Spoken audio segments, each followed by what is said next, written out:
COVID-19 World, which is jointly organized by Department of Commerce, St. Joseph Degree and PG College, Hyderabad, and Andhra Mahila Sabha Arts and Science College, Hyderabad, in collaboration with National Institute for Micro, Small and Medium Enterprises. First of all, I would like to thank our eminent speakers for accepting our invitation to be the resource persons. Secondly, I would like to thank our principal, Reverend Father K. Reddy, St. Joseph Degree and PG College for his constant support, management of Andhra Mahila Sabha Arts and Science College, Hyderabad, in organizing this webinar, and also NIMSME for their collaboration. The objective of the national webinar is to deliberate on the multidimensional reforms needed to sustain India's growth in the post-COVID-19 world, with special focus on Atmanirbhar Bharat, self-reliant India. In this regard, I would like to cite a quote by Mr. Andy: "The secret of crisis management is not good versus bad, it's preventing the bad from getting worse." The rapid spread of the COVID-19 pandemic not only constitutes an existential threat to the lives of individuals, but also threatens to throw the economic stability of the country into an unprecedented turmoil. On 12th May 2020, the Prime Minister of India, Mr. Narendra Modi, in an address to the nation, said that the coronavirus crisis should be seen as an opportunity, laying emphasis on domestic products and economic self-reliance. Atmanirbhar Bharat. It is the time to become vocal for our local products and make them global. The 5 pillars of Atmanirbhar Bharat include economy, infrastructure, system, vibrant demography, and demand, which is the theme of the national webinar. We are delighted to have you all here, and I hope you will have a stimulating and productive webinar over the next 3 days. Thank you. Over to Ritika. Thank you, ma'am, for the insights of the webinar of our 3 days schedule. I now request and would like to invite Professor P.L. Vishweshwar Rao, sir, Director, St. Joseph Degree and PG College, to kindly address. Yeah, thank you very much. Good morning to all of you. It's my also present privilege on behalf of our college to welcome all the participants for this very, very significant webinar. The global COVID-19 pandemic has resulted in a major impact on our society. We are already witnessing a massive impact on economy, and it has got several social consequences. COVID-19 impact is there in agriculture, industry, business, trade, commerce, education, labor, hotel industry, tourism industry, and also judiciary. And in fact, it is also impacted on the temple economy. Temple economy is one of the biggest economies of this country and one of the richest temples in the world. Tirupati Devasthanam recently couldn't pay salaries. That is the kind of an impact COVID-19 has. And in that kind of a context, the reform for sustaining India's growth in the post-COVID-19 world. India has been remarkable in terms of bringing about several initiatives. The government of India has announced rupees 20.9 lakh crore economic stimulus for supporting business, for supporting the marginalized sections, the vulnerable population, to improve the growth potential. The stimulus will serve, I'm sure, the key policies and objectives of this country. The growth engine will give a boost to economic and industrial growth. And I'm sure it will also help business, and it will also bring about vibrancy in the small and medium scale industry area. In other words, what the government of India is trying to do is to survive and see that industry in this country is revived. And the cash assistance which the government of India announced, over millions lost their jobs. I'm sure as part of our discussion, we're going to be discussing about 75 million medium and small scale industries are there in India. The government of India has given initiative to several dimensions, multi-dimensions, to boost our economy. And I'm sure the experts will discuss several dimensions which the government of India has done for initiate economy, hoping that in the next perhaps 3 to 6 months we'll bounce back as a vibrant economy. Thank you very much.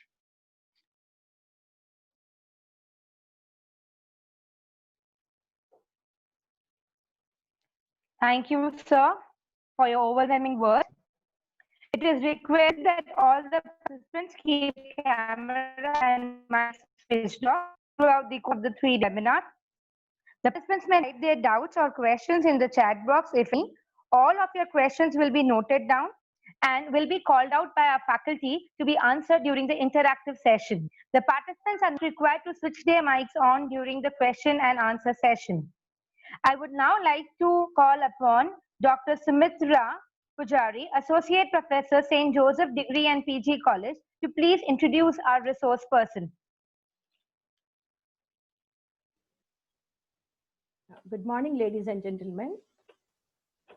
I feel extremely delighted and honored to introduce the dynamic and inspirational academician, Professor Usha Madam, as a resource person for today's topic, which is Overview on Reforms. She is a retired professor in commerce from Osmania University with a total teaching experience of 40 years and specialized in development studies. Presently, Ma'am is a chairperson of Andhra Mahila Sabha Arts and Science College, Hyderabad. Professor Usha Ma'am is playing a multidimensional role as a visiting professor, governing body member in few reputed colleges, and a consultant for quality assessment for various colleges and also universities. Additionally, Ma'am is an advisory member to SEDEX, a web platform to the students, and also for several professional bodies. Hearty welcome to you, ma'am, and I request you to take over the session. Thank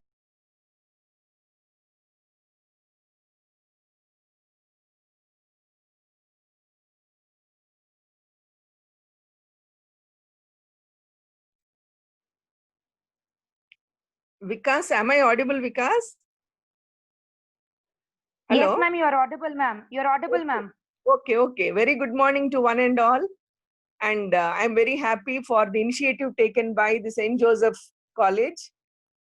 And when they asked me about this webinar, I made a small change in the topic suggested by them, because this is the need of the hour is to sustain the growth momentum that India already has achieved over a period of time. And I really appreciate Professor Visveswara Rao for his optimistic note, and Ritika and Dr. Srilata for their introductory remarks. Thank you, Sumitra, for introducing me to the audience. A very good morning to one and all.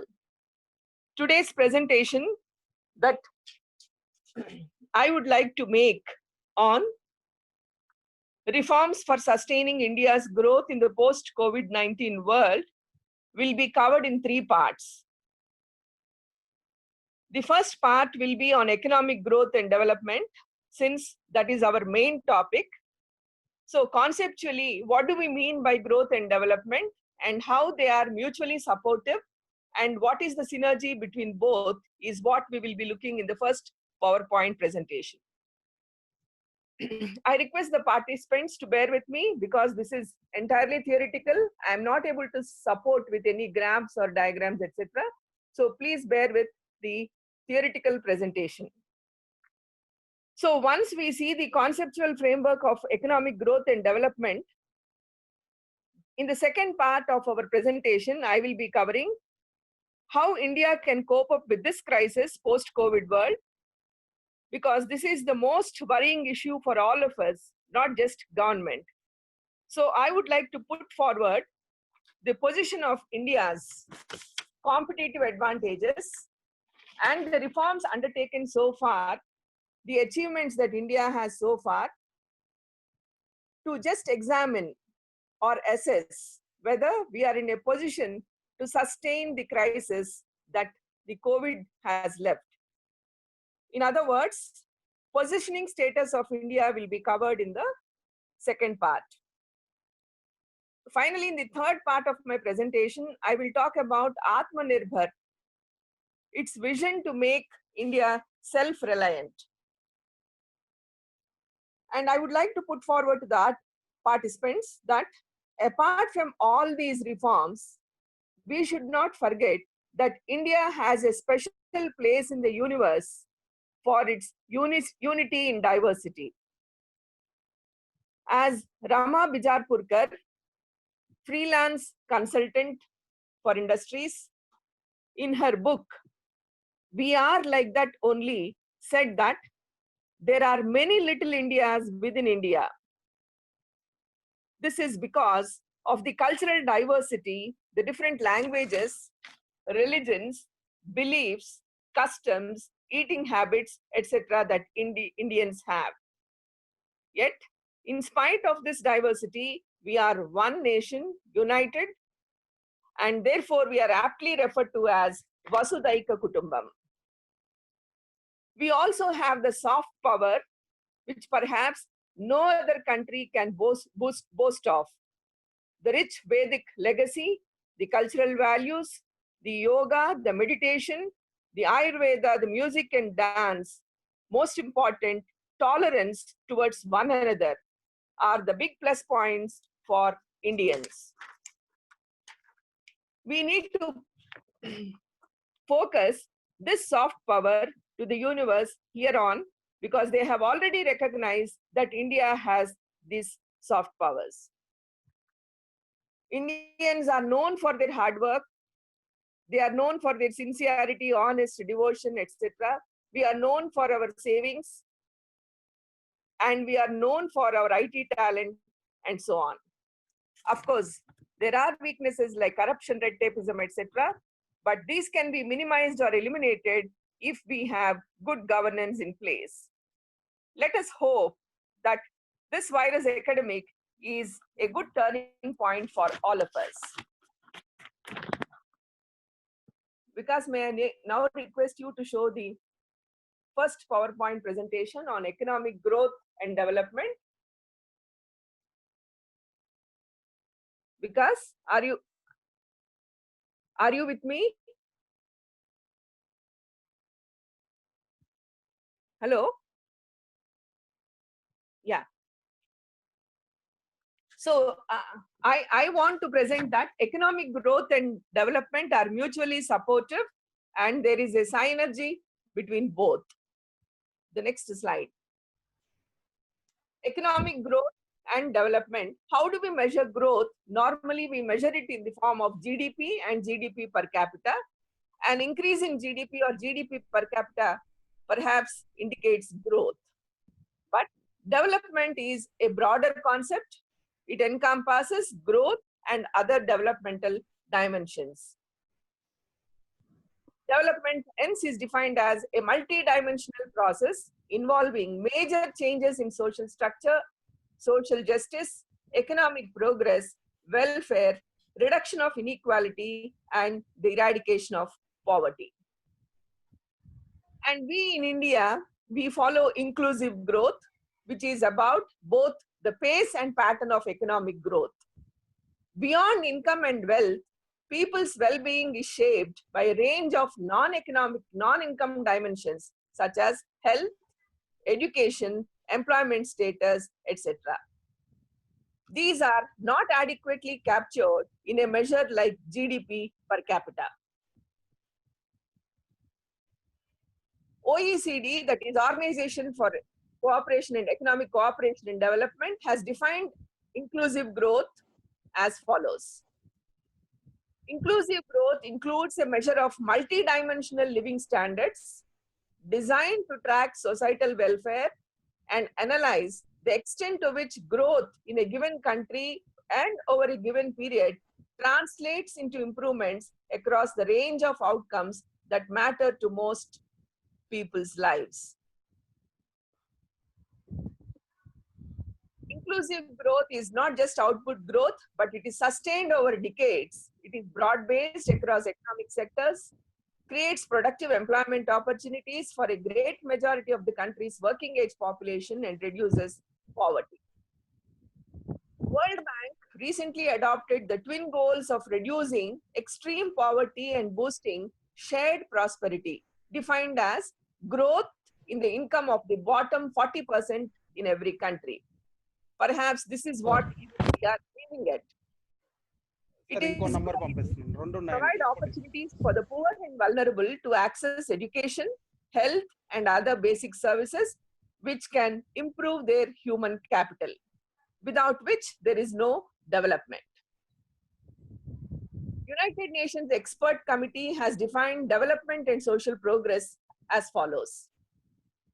Development concerns not only man's material needs, but also the improvement of the social condition of his life. Development is therefore not only economic growth, but growth plus change, that is social, cultural, institutional, as well as economic. This definition encompasses economic and non-economic aspects of development. Economic growth and development perhaps determine the social progress. Now, why are we bothered about growth and development? Because both have welfare implications. In the long run, growth depends more on development than the reverse. In the short run, development is usually supported by growth. So economic development occurs when poverty, unemployment, and inequality are reduced, while income per capita increases. Economic growth and development therefore determine the social progress. Now, there is no point in having growth and development without human development. So, successful growth is not just about gross domestic product or gross value added, but it is a broader measure of economic well-being encompassing factors such as jobs, income, health, work-life balance, housing and transport infrastructure, and the environment. Perhaps these are the worst affected now because of the COVID crisis. Then we have the Human Development Index. This is a comprehensive measure of socio-economic development according to the UNDP. They take three measures: longevity as measured by life expectancy at birth. Fortunately, the longevity for Indians is increasing. Knowledge as measured by a weighted average of adult literacy, and standard of living as measured by real per capita gross domestic product adjusted for the differing purchasing power parity. Now, the recently initiated welfare schemes which facilitated Human Development Index in India are shown in this slide.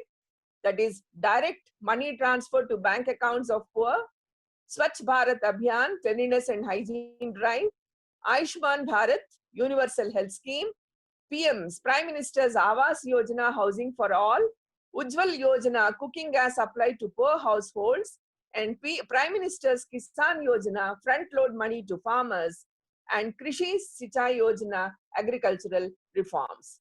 These have added to the Human Development Index going up for India. Now let us see what factors influence economic growth in general. We categorize them as economic factors and non-economic factors. Coming to economic factors, we are blessed with plenty of natural resources. Capital shortage is not much, and we have adequate technological progress. Human resources capital is worth mentioning. I'll be showing in another slide. Then population growth, we are the second largest population, enjoying demographic dividend. I'll be showing in another slide. Then we are concentrating on social overheads and infrastructure, building beautiful roads, connectivity, etc. Then we have organization, entrepreneurship. Then we have the transformation of traditional agricultural society to a service society.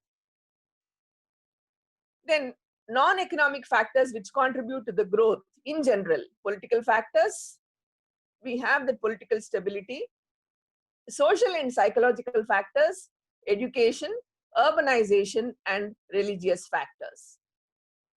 Now in India, these are the sectors which driving growth: manufacturing, trade, communication, agriculture, construction, real estate, banking and insurance, transport, and other services.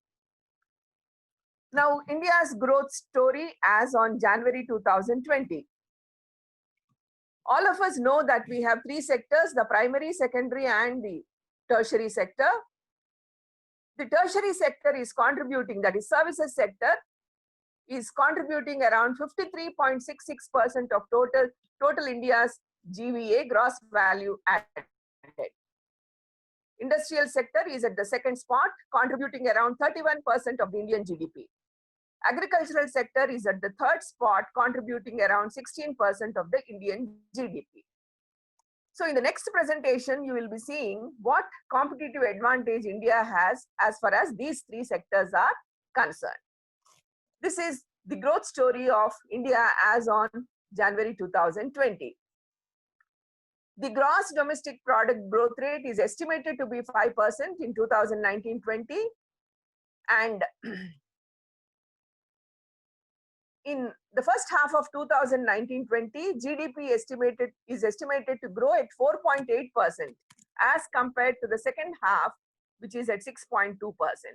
Unfortunately, because of this crisis, there will be a slight lagging in GDP growth. Now, since the concepts of economic growth and development are clear, I request the participants to note down any points which they can raise at the end of the session.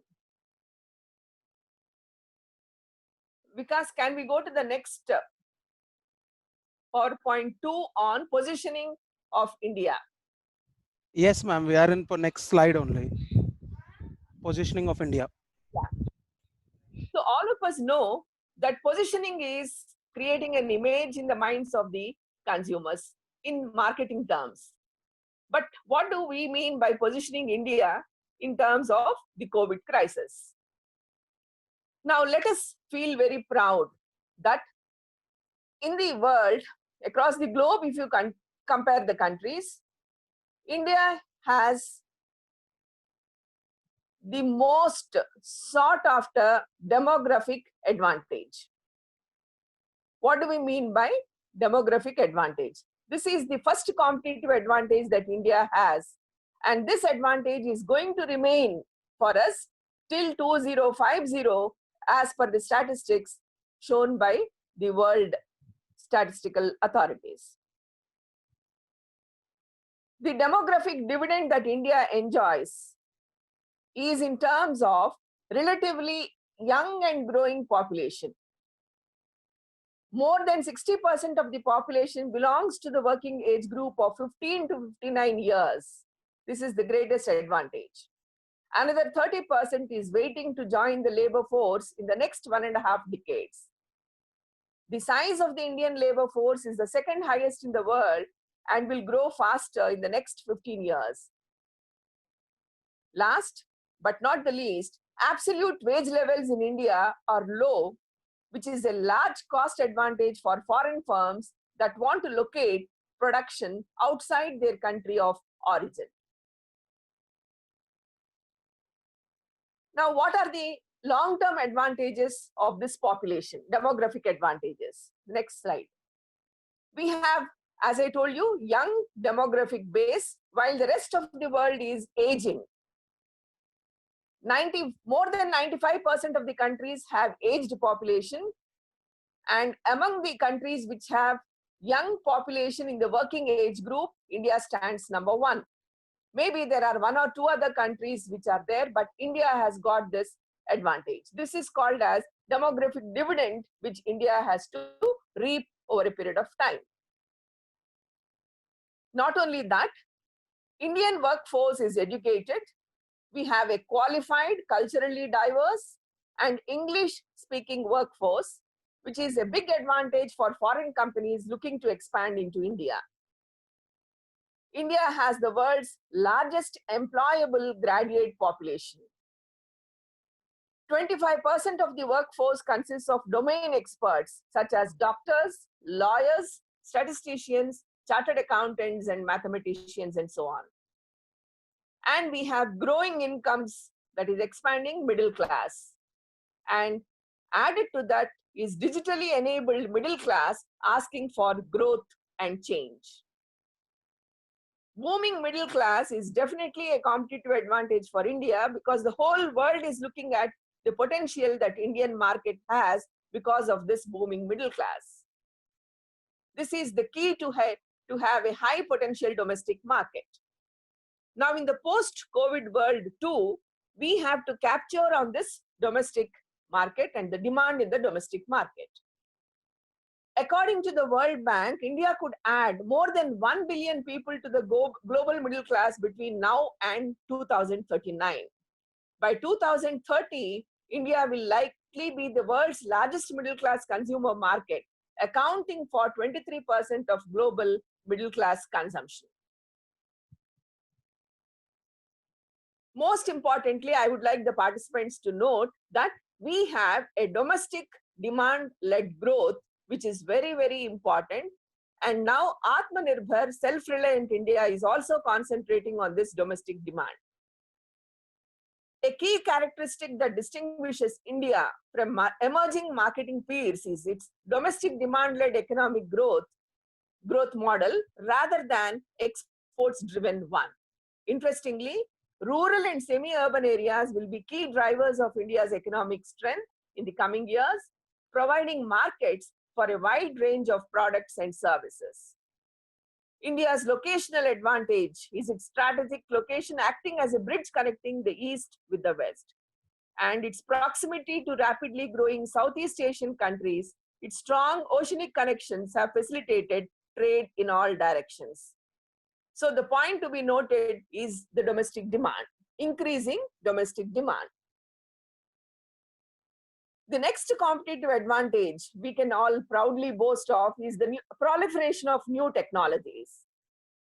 Emergence of new technologies, especially mobile in India, has sparked social change that's difficult to quantify. Mobile, internet, and social media penetration and growth can be quantified, but describing the changes in social values and lifestyles that have accompanied these trends is far more challenging. A key outcome of the technology revolution in India has been connectivity, which has fueled unprecedented access to information. Therefore, we say information is at the click of the button. Telecommunications, another advantage. In India, the telecom industry leapfrogged to mobile telephony, skipping fixed line technology. During the first mobile auction in India, fixed lines were more expensive than mobile bandwidth. In the future, growth in smartphone use rather than desktop computer use is expected to drive additional leaps in the internet usage. Tele-density and internet penetration is very, very encouraging. The number of mobile subscribers in India jumped from 261 million in 2007 to 1,177 million as on January 2020. Of these, rural tele-density is 514.27 billion. Broadband subscribers are 673.3 billion. Overall tele-density is 87.45%, which is worth noting down. Therefore, taking advantage of this telecommunications, India has formed its Digital India vision, which is centered on three key areas. As digital infrastructure as a utility to every citizen. Second, governance and services on demand. And third, digital empowerment of citizens. All these three areas, we should say, India has made significant progress. The following are the 9 pillars of Digital India.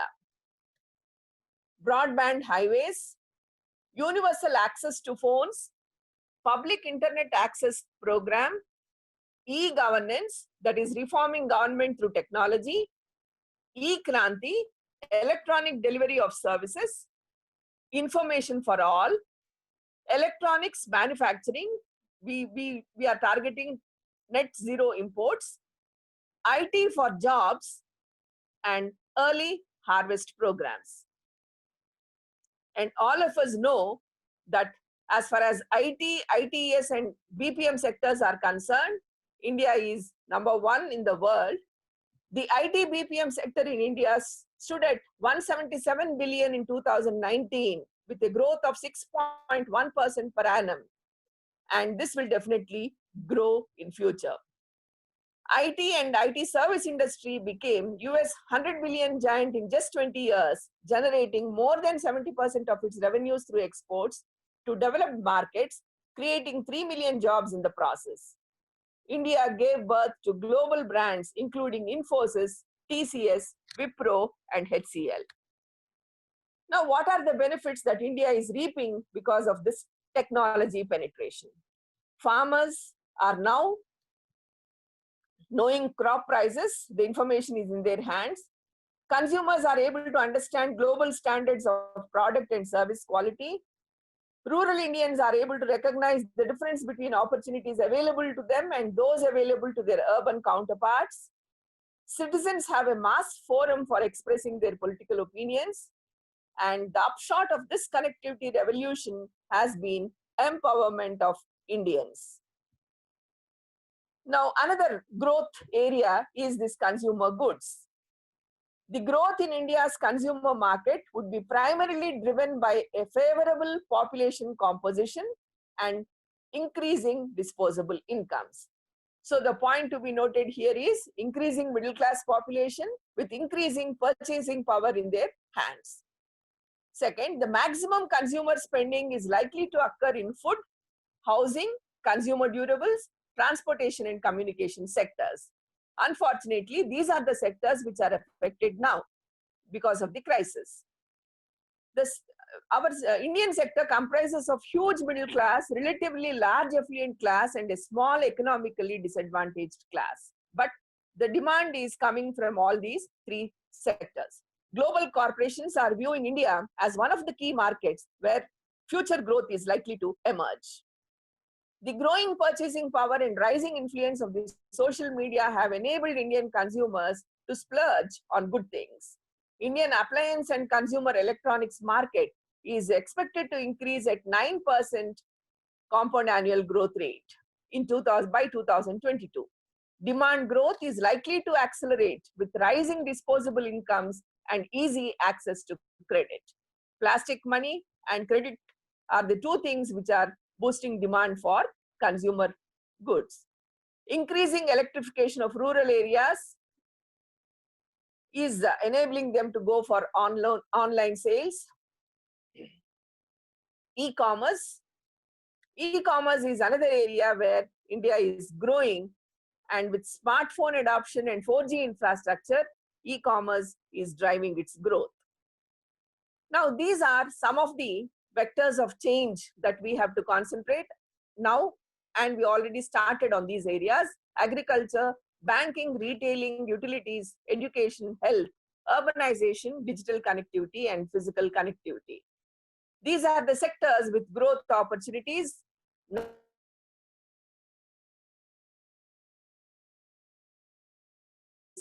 Power, manufacturing, retail, urbanization, digital and physical connectivity. These are the long-term growth drivers for India's economy for the next 25 to 30 years. Please note down: infrastructure and construction, banking, financial services and insurance, wholesale and retail, automobile manufacturing, pharmaceuticals, information and communication technology. Now, health. This is the buzzword now. And COVID crisis has led to more concentration on health. Coming to India's position. India is a world leader in vaccine manufacturing, contributes 60% of global production to sharpen its focus on preventive care. Indian vaccine manufacturers like Serum Institute of India, Bharat Biotech, and Biological Events are renowned worldwide for their contribution to reducing the cost of vaccines to about per dose, making preventive health care more affordable than ever. Then India is known for its specialty operational models. In India, we have pioneers which include Aravind Eye Care System and Narayana Health Group. These two hospitals invested in resources for specialized treatment of eye and cardiac care respectively, which enabled them to streamline and standardize operations, making their services more affordable. No wonder we find people coming across the world to India for medical treatment. The Narayana Health Group and Aravind Eye Care System have lowered the cost of heart and eye care surgeries through operational excellence achieved from volume-driven business models. Narayana Health Group has done this by investing in ICT, information and communication technology, to shift the point of care to patients' homes. Through this model, nurses, community health workers, and trained family members provide first-level primary care at home with serious cases monitored remotely by doctors and nurses. So how does digitalization help us in health? High internet penetration is driving the adoption of telemedicine in India, improving resource efficiency and rapidly expanding access to health services. India is replicating global best practices in telemedicine. That is, we are using databases loaded with diagnostic protocols, aggregated from the best hospitals, training field workers, and on-call medicos to reduce escalation of patients' concerns to a doctor, and collaborating with hospitals, doctors, and diagnostic centers to provide services even in remote areas. What else can India do on this health front? We have noted now that our traditional Ayurveda has become popular thanks to this COVID crisis. We have to concentrate here onwards on our traditional medicine. Medical tourism is picking up, has already picked up, and now we have to concentrate more on this medical tourism too. Now coming to education. India's education sector comprises more than 1.4 million schools, enrolling more than 227 million students. We have 36,000 higher educational institutions, 18,000 vocational training centers. And India has set to have the largest tertiary age population, which we already mentioned. Second largest graduate talent pipeline by 2025. Foreign investments are expected, and education policy is to encourage collaborations. Sarva Shiksha Abhiyan, that is universalization of elementary education. Rashtriya Madhyamik Shiksha Abhiyan, National Mission for Secondary Education, are positive steps in this direction. Vocational education is also focused on, and the objective is to empower students through skill development. Technology, use of technology-enabled solutions such as massive open online courses, MOOCs, to enhance the reach and quality of vocational education is gaining ground. Recently also, MHRD has stated that more than 40% of the education now in future post-COVID world will also be online. MOOCs are online platforms offering a wide range of courses, most of them developed in partnership with reputable institutions. We have this as a good short-term solution for bridging skill gaps. We also have internet, satellite, and mobile-based distance learning programs, which can improve the education quality and affordability at all the learning levels. A technology-led model of education based on remote connectivity is also highly scalable. Education sector players are using existing technology, such as the EduSat satellite, to deliver learning in new ways. Now, all these are on the services side. Now coming to the primary sector, agriculture. Agriculture, I can say that Green Revolution was a turning point in the Indian agricultural history, which from shortage to surplus. Green Revolution helped us to have surplus now. Then we have leveraging mechanization, precision farming and input access using sensors, imagery and other technologies to generate information for farmers about weather, soil content, fertilizer and pesticide levels. Farmers are using this information to fine-tune their techniques as well as optimize resources to improve the quality and quantity of crops. Agri exports from India are likely to reach $60 billion by 2020. Partnerships between complementary input players such as fertilizers, pesticides, and seed companies to strengthen the agricultural supply chain, to reduce cost of inputs for farmers and give them easier access to inputs, all of which translates into better performance on agricultural yield. Strengthening research in fields such as biotechnology, especially genetically modified seeds, could improve crop yield and resistance to pests and drought. India is expected to achieve the ambitious goal of doubling farm income by 2022. The Indian food and grocery market are the world's 6th largest, with retail contributing 70% of the sales. Indian food processing industry accounts for 32% of the country's total food market, one of the largest industries in India, and this is ranked 5th in terms of production, consumption, exports, and expected growth. The food processing industry contributes around 8.8% of GVA in manufacturing and agriculture, respectively 13% of India's exports and 6% of total industrial investment. Manufacturing has emerged as one of the high growth sectors in India, and this is attributed to Make in India program launched by Prime Minister Modi.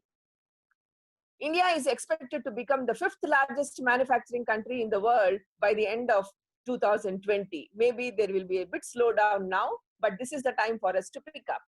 Government aims to achieve 25% of GDP share and 100 million new jobs in this manufacturing sector by 2022. We have large number of core industries. It is the 2nd largest cement producer. India is the 2nd largest cement producer in the world, accounting for over 8% of the global installed capacity as of 2019. We are the 3rd largest producer of coal and 4th largest producer of iron ore. India became the 2nd largest steel producer of crude steel in 2019. India is expected to become the 3rd largest construction market globally. Automobiles. India ranked 30th on the World Economic Forum Global Manufacturing Index in 2018. Tata Motors as well as Mahindra and Mahindra are offering vehicles with world-class technology.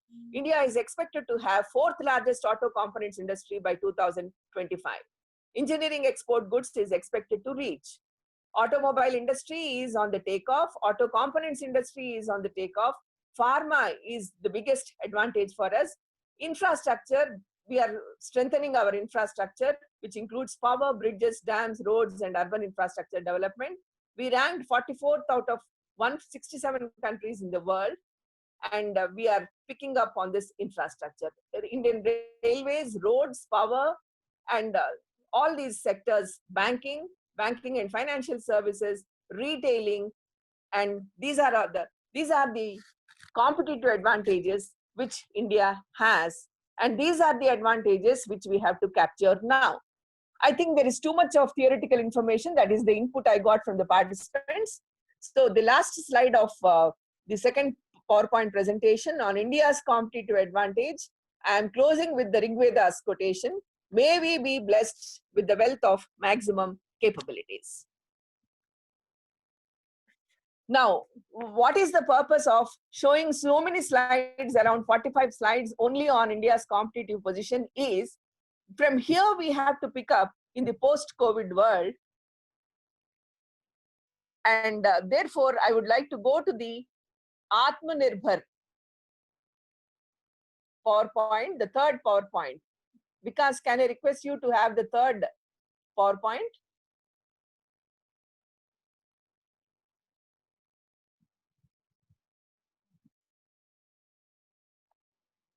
Reforms to face post-COVID challenges. I have taken this from the Prime Minister and Finance Minister's announcements. Let us first see what is the objective of Atmanirbhar Bharat Abhiyan. He announced this package triggered by the COVID-19 pandemic and the subsequent 54-day lockdown. Perhaps one of the harshest lockdown and bad experiences that the world is undergoing. This new Atmanirbhar economic package aims to restore economic growth and help build a self-reliant India. So in my first point, I have shown what economic growth and how economic growth leads to economic development and how development supports growth. Exactly the same objective is laid down in the Atmanirbhar, which Modi has announced in the recent times on May 12th. As Professor Visveswara already said, the Atmanirbhar package is worth around 20 lakh crores. This will focus on land, labor, liquidity, and loss to pave the way to make India self-reliant. So Finance Minister has stated that the factors of production, earlier we used to call them as land, labor, capital, and organization. Now we are redefining the factors of production as land, labor, liquidity, and law. The special economic package, which is about 10% of India's total GDP, is expected to provide the required stimulus to revive India's economy and help support those who toil day and night for the nation, including farmers, laborers, and middle class of the industry. Vision of our Honorable Prime Minister is vocal for local with global outreach. Now, this is the point I want to stress. Now, how do we sustain growth in the post-COVID world with all these reforms is all of us have to vouch to be local and buy local. So this vocal for local with global outreach is the best vision that we can have in the post-COVID world. The new Atmanirbhar economic package thus aims to restore economic growth and help build a self-reliant India. Atmanirbhar Bharat is not about looking inwards. It is not an isolationist policy, but it is to make India rely on its strengths and make it ready to face global challenges. To enable the same, that is to make India self-reliant, the government announced several policy measures as follows. The 5 pillars of Atmanirbhar, Dr. Srilata already has mentioned these 5 pillars in her introductory remarks. They are the economy, infrastructure, technology-driven systems, demography, and demand. Let me say that as far as these 5 pillars are concerned, India is very, very strong. As I already said, we have the greatest demographic dividend. We have to reap the bonus and prepare our population to face this crisis. So we have the demographic advantage. And I also stated in my first PowerPoint that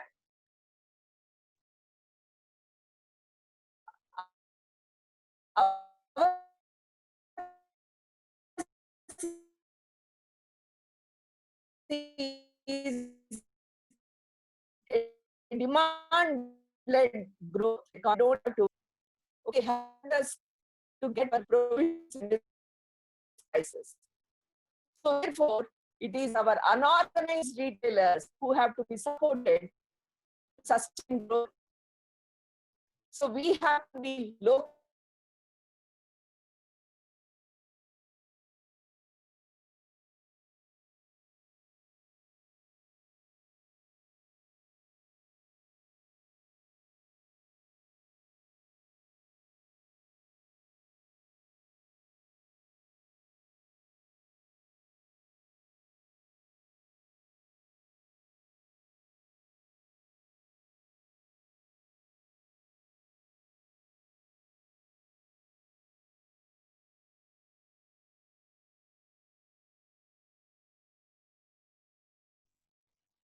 Hello?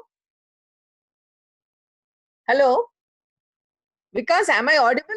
Yes, ma'am, you are audible. Okay, okay. So as far as these 5 pillars are concerned, I think the participants are clear. India has a very great advantage as far as these 5 pillars are concerned. Now, as far as the package is concerned, Union Finance Minister Nirmala Sitharaman, in her first address on May 13th, highlighted the comprehensive vision laid out by Prime Minister Narendra Modi during his nationwide address. And she stated that the vision was formed after discussions at different ministerial levels with inputs from the concerned stakeholders. So on the first day, she has given 15 highlights, relief measures for medium, small, and micro, small, medium enterprises, EPF establishments, real estate sectors, DISCOMs, that is distribution companies, corporations, NBFCs, to support their revival amid COVID-19 lockdown. And the first part is important for us to sustain growth, that is the role of micro, small, and medium enterprises. I'm sure the National Institute of Micro, Small, and Medium Enterprises, which collaborated with us, will be deliberating on these issues tomorrow. We have Mr. Surya Prakash Gaud and Mrs. Vijaya, who will be the resource persons for tomorrow to deal with the MSME sector. This is the most important for us, and tomorrow we will be covering those. On the second day, Finance Minister covered 9 key highlights. She announced a slew of relief measures for street vendors, migrant workers, small farmers, small traders, and lower middle class as part of the second tranche of announcements towards building Atmanirbhar Bharat. We all know that these are the people who are very vulnerable and who lost their jobs, and therefore their purchasing power is affected. So in order to strengthen and increase their purchasing power, these reforms are very, very important. Therefore, the MNRG, that is Mahatma Gandhi National Rural Employment Program, is focused on to help this sector of people. On the third day, Finance Minister announced special economic package, and she focused on agriculture, animal husbandry, fisheries, dairy sector, and other allied activities. These are agri-related activities, and as we know, there is a lot of scope for India to grow with these sectors. She announced 11 measures, out of which 8 were all related to strengthening of infrastructure in agriculture, and 3 were related to governance and administrative reforms in agriculture. That is how to reach these people. On the fourth day, she announced the economic package, which was on structural reforms, coal, mining, defense, civil aviation, space and atomic energy sectors, which are the core sectors. And on day 5, she talked about relief measures for the following 7 sectors. That is, the first one is Mahatma Gandhi National Rural Employment Guarantee Program. Second is health, both rural, urban, including education. Third is business and COVID-19. And in our webinar, day after tomorrow, that is 30th May, Dr. A.S. Durga Prasad sir will be covering business, COVID impact on the business. So I'm not covering this part of it. And the fourth is the Decriminalization of Companies Act, ease of doing business, public sector enterprises, state governments, and related resources. Now, what are the challenges that Indian government has to execute the Atmanirbhar economic package? The first challenge is to sustain revenue, because as we have seen, all the important sectors have been closed. Revenue generation has come down. So sustaining revenue, investments, savings and capital, these should be our priorities, and these are the challenges. Improving labor quality, providing job opportunities, and converting the unproductive jobs to productive jobs. And challenge is limited availability of vocational on-the-job training, poor education infrastructure, low literacy and skill mismatch, and converting the unskilled to skilled labor supply. These are the challenges that India has. Now, since the time is 12:10, I have just exactly taken, I think, 45 or 50 minutes excluding the introduction and other aspects. So now shall we open the forum for participants? I thank Yes, everybody ma'am. for your patient listening. I know that there is too much of theory dumped on you all, but this is inevitable because our title itself comes for sustaining economic growth and development. And since I touched upon what has already happened in India in the form of reforms from 1991 to date, and since we know the concepts of growth and development, how they are mutually supportive, I have also highlighted the competitive advantages that India has. So from here onwards, what do we do to sustain the growth? This is open for questioning as well as participation from the participants. I thank the organizers, St. Joseph College. I thank the collaborators, National Institute of Micro, Small and Medium Enterprises, for giving me this opportunity. I hope I made at least a little sense in putting forward these reforms. Thank you one and all. Thank you, ma'am, for the wonderful session and for enlightening us on the overview of the reforms in all three sectors, primary, secondary, and the tertiary sector, and to highlight once again on the 5 pillars, and also to give a small insight about the package details, which was announced by our Finance Minister, Mrs. Nirmala Sitharaman. Now I would request Mrs. Aarti Samala, Assistant Professor, St. Joseph Degree and PG College, to take over the interactive session.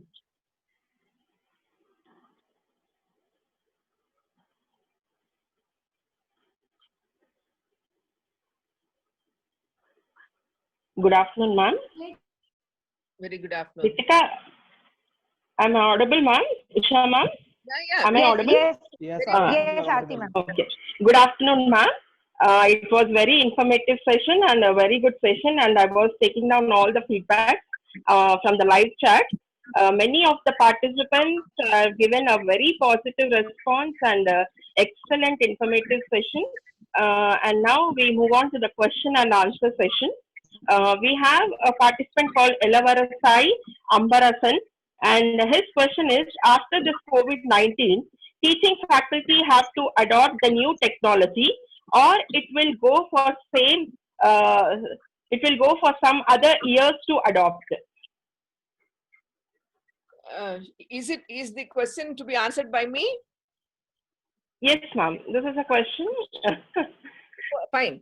See, nobody can avoid technology. Technology is inevitable. Using technology for education cannot be the major one. We have to only supplement our face-to-face education with technology. Perhaps technology can be definitely, we are already using, and it can be used further on an increased scale to reach out to the students 24/7. And since we concentrate on inclusive growth, where we want to reach out unreachable, the people who are in rural areas who cannot reach the cities or urban areas for education, who cannot have access to good libraries, perhaps technology can be used to help all these sectors. And definitely technology is going to remain, but I'm sure the effectiveness of technology is in our hands. And what is the accessibility to all the students? So even now, the problem that we are facing is that through technology, we are not able to reach the rural areas. Connectivity is poor. So unless we have the infrastructure strengthened, as far as internet and other infrastructure is strengthened, we cannot reach through technology everybody. Therefore, the traditional education system will go on, and this should be supplemented and complemented with technology-driven education model. Okay, thank you so much, ma'am. We have a second participant, S. Sunita from Chennai. Which sector will suffer the most, and what will be the growth curve for the most hit sector? See, so far, if you look at the development history across the world, we find as countries develop, the services sector becomes more and more dominating. Okay, agriculture and industry remain backward. But even in India, the same trend, as I showed you in my first PowerPoint, around 53% of the GDP is contributed by the services sector. So you cannot ignore that. So around 30% is contributed by industry and agriculture, the balance by agriculture. Therefore, all the sectors are important, but right now, services sector growth is like a fair weather friend. Like as far as the economy is moving, progressing, services sector will dominate. But services sector has taken a steep downfall now because of the COVID crisis. So we have to start with manufacturing and agriculture. And if you look at the measures that we have to adopt, we have to take three types of approaches. One is the immediate short-run approach, the medium-term approach, and the long-term approach. So immediate short-term approach is agriculture because that will yield us results within a short term of 6 months. And concentrate on agriculture and agro-based industries so that all the bottom 30% of the population are covered with their with income. Second, concentrate on industry. Concentrating on industry, for example, if you can start with micro, small and medium enterprises, that is better because large industries are capital intensive, they are technology intensive, maybe they take time. But as far as small and medium industries and micro industries are concerned, because they are footloose, they are less capital intensive, we can always concentrate on the manufacturing sector in small and medium enterprises. And coming to the services will remain okay as a dominant feature, and very soon services sector will again pick up. But for services sector to pick up, people should have disposable income in their hands, and for which we have to generate income. Therefore, generating jobs should be our first priority. Okay. Having disposable income in the hands of the citizens is our priority. Therefore, start with agriculture, start with small industries, agro-based industries, food processing industries, which will generate income within a short term. So our short-term focus, immediate focus should be on agriculture, etc., small industries. Medium-term focus can be on medium industries, and the long-term focus can be with large industries. So all the Atmanirbhar economic package aims to help these sectors, if you have noticed. Okay, thank you, ma'am. Next participant, Dr. Kankipati Srinivasa Rao. Presently, FDI stopped in view of border tensions with China. Then what strategies to be followed in case of FDIs, as these FDIs are associated with growth? Yeah, foreign direct investment is definitely a matter of concern.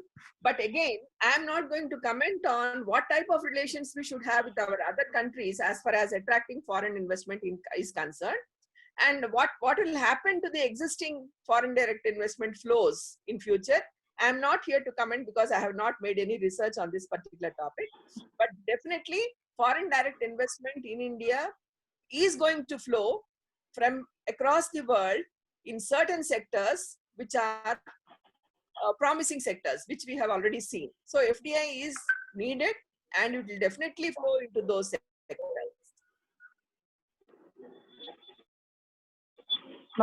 Next thing, how government will sustain its economic growth? Manufacturing sector suffered a lot. Migrant labor went back to their homes. So how the government will sustain its economic growth? Yeah, sure. See, that is what we concentrated. Sustaining is very, very important. So we already have some growth history. We already have some growth story, which I already showed. Now, how do we sustain with this backdrop of the crisis? Because this is the worst crisis that has hit, and the impact had on China as a country in the global scenario is not only of importance to China, but also the rest of the world. So in India, in spite of not being an economy nearer to technological advancement or science as US, Japan, China, or Germany, still has certain potential that could prove to be the game changers for it. This is what I was concentrating on. So my emphasis is that India has got the potential, and we have to start off with manufacturing sector, concentrating on micro small so that they will generate revenue immediately for the citizens. So the investments have to flow into the manufacturing sector now, whether it is domestic investments or foreign investments. To begin with, since investments are required on in less quantity as far as agriculture and small industries are concerned. Our focus should be on that to sustain the growth story. Okay, thank you, ma'am. Next participant, Madishetty Srinivas. Congratulations, Professor, for briefing our presentation on growth development of India in many fronts, including health technology. In spite of that, why the following is taking place? First one, hospitals have become beyond capacity of many middle class. Second one, lot of growth is observed in agriculture. However, prices of food items are very high. Third, it is believed that fruits are not reaching all specially downtrodden. Fourth one, I believe that human behavior is playing vital role. Fifth one, human beings are habituated for bounties instead of exposing them for productivity. Sixth, all the development taken place is con- cornered in few. In view of the above, I request your comments on human behavior and values versus economic development and also accessibility of fruits all. Yeah, too many questions to take, but I would like to focus on the first one, that is why hospitals are, health is very costly in India. That is because of corporatization of hospitals. Okay. How many of us go to government hospitals? And we all know that government hospitals are lagging behind, but they have the best quality doctors. So the only, that is what I think one of the packages announced by Finance Minister, she is concentrating on establishment of, I don't remember the technical name, for every block. Okay, primary healthcare centers like thing for every block. So therefore, hospitals are very expensive in India, undoubtedly, but compared to the world, relatively, we are the cheapest. Therefore, we find people coming across the world to India for their medical treatment. And we have to promote more of government hospitals, more of public healthcare centers, primary healthcare centers in rural areas, so that everybody will have access to government and public hospitals. It's just like education. We don't promote government schools, we don't promote government hospitals. But both of us, all of us have to promote these two. That is the primary. And we have already set up, as far as education is concerned, Delhi state has already taken the lead to strengthen the government schools. We have, I think that document has become viral on the WhatsApp, how Delhi schools, government schools have improved. Perhaps the same model should be adopted so that everybody will go for the government school education, which is very, very affordable and affordable for all. Similar is the case with hospitals. You have to go for strengthen the public hospital system in India and go for the rural reaching rural India with healthcare facilities. I think he asked too many questions, so I'm not able to recollect the other questions. But on the whole, I can say that we have the capacity to sustain growth, taking care of these. And the last question, I think he asked about something food or some. Can we take another question, because I don't remember the Yes, ma'am. Yes, ma'am. Jitendra Kumar Giri. The question is, the tourism sector is most affected at this time. How much more time will it take to recover?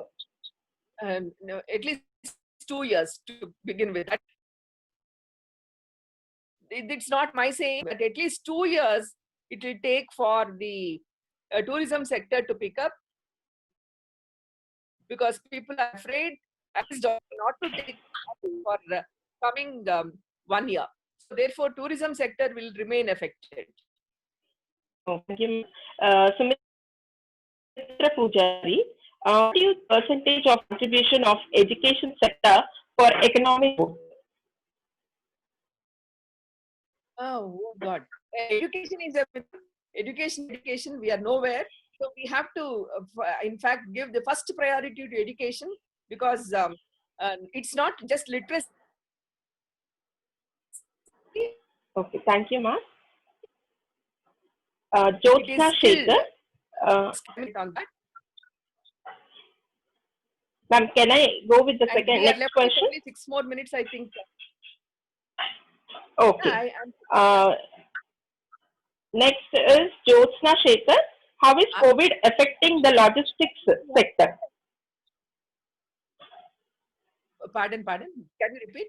How is COVID affecting the logistics sector? Yeah, logistics this is where we are concentrating on building global value chains and strengthening our, because but for logistics, we would not have reached so many countries. Okay, so we should appreciate the logistics sector for carrying tons of medicines to other countries, tons of tissue papers, tons of masks, tons of PPEs, etc. in the crisis period, to food, whatnot. Okay, everything is only because of the logistics sector. So we need to concentrate on the logistics sector. And I think fortunately India is very, very strong in its connectivity. So investing more and more on connectivity with the others, either in the form of roadways or highways or airways or portways. So therefore, I think logistics sector is another sector which generates more employment, and we need to concentrate more on technology as well as investment in logistics sector. Technology is driving the logistics sector, in fact.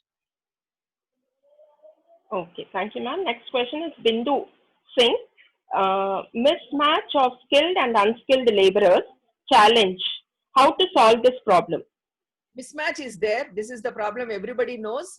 See, how many of our graduates are ready for industry? No. So therefore, we have to focus on this matching of the education with the skills required by the industry or agriculture or any other sector. That is the Skill India concept, is that. The program of Skill India is concentrating only on that. So this gap has to be filled in, and that should be the priority of education institutions from now onwards. I think Aarti, we have to close down with the vote of thanks because only 4 minutes are left. Okay, so over to Ritika. Ma'am, but before leaving or before ending, I would like to thank all the friends for their interactive questions and for their enthusiasm. But I would like to apologize once again for throwing too much of theory in the form of the PPTs, because that is inevitable. Unless we know what we have, we cannot build from what from where we stand. So we have to keep running to stand where we are. That should be our motto from now onwards.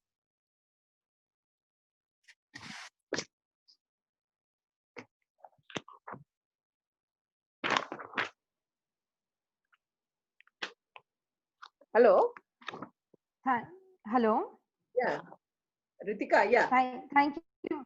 Yes, ma'am. Thank you. Thank you so much, Usha, ma'am.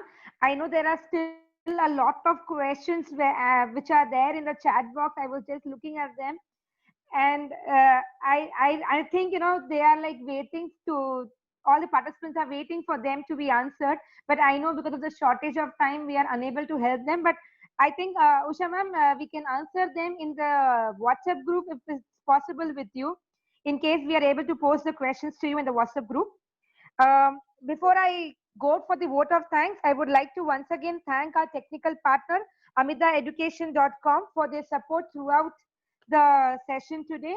I know there are a lot of people still waiting in the waiting room to join us, but I don't know, because of there being some technical problem, they weren't able to join. The feedback form is being shared in the chat box. I request everybody to kindly fill up the feedback form.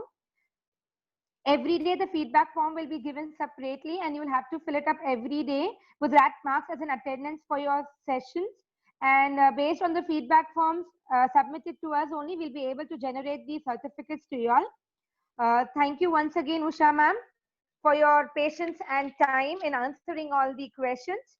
I would now like to request Assistant Professor, St. Joseph Degree and PG College, Dr. Sumitra Pujari ma'am, to please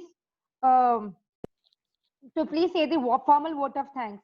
Sumitra ma'am, over to you. Yeah. Good afternoon, everyone. I feel honored and privileged to propose a formal vote of thanks. At the outset, I would like to thank our resource person for the day, Professor Usha ma'am, who has dedicated her valuable time and shared vast knowledge on aspects of economic growth and economic development and factors influencing it. Thank you, ma'am, for sharing insights on as to how the present reforms are helping in sustaining the growth and development. And India as a nation is at a competitive edge as compared to the world during this time of global crisis.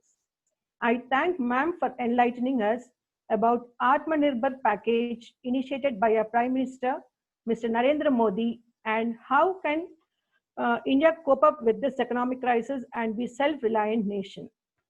I thank our management and our principal, Reverend Father Marreddy, for his continuous support and guidance. I would like to express my gratitude to our director, Professor P.L. Vishweshwar Rao, sir, for his guidance and technical support. I thank the convener and head Department of Commerce, Dr. Srilata, for organizing 3-day webinar session and appreciate all the faculty of Commerce, St. Joseph's in coordinating and supporting it. I thank all the participants across India and abroad for their active participation. Stay healthy and stay safe. Thank you. Thank you, one and all. Thank you, Vikas, for all the guidance and the trouble that I have given you. Thank you, ma'am. And Srilata, thank you so much for asking me to be one of the resource persons.